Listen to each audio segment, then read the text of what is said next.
अस्सलाम वालेकुम रहमतुल्लाहि व बरकातुहू। राना मोहम्मद खलील कोटली आज़ाद कश्मीर से सवाल करते हैं, मुफ्ती साहब इस बात की वजाहत फरमा दें कि हमारी बहन की शादी हुई है लेकिन रुखसती नहीं हुई, तो अब मेरे बहनोई ने तलाक दे दी है, तो क्या हम बग़ैर इद्दत गुजारे किसी दूसरे लड़के के साथ निकाह कर सकते हैं?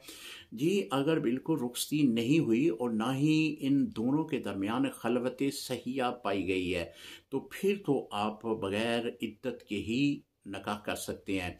अगर खलवत सहिया पाई गई है, खलवत सहिया का मतलब ये है कि ये मियाँ बीवी किसी एक वक़्त में दोनों इकट्ठे हुए हैं, एक लम्हे के लिए ही क्यों ना इकट्ठे हुए हों, तो ये खलवत सहिया है।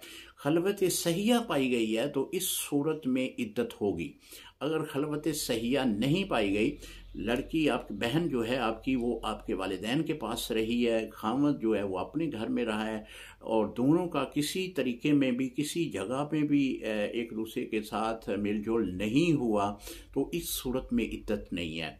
अगर खलवत सहिया पाई गई है तो फिर इद्दत भी लाजमी होगी। अस्सलामु अलैकुम रहमतुल्लाहि व बरकातहू।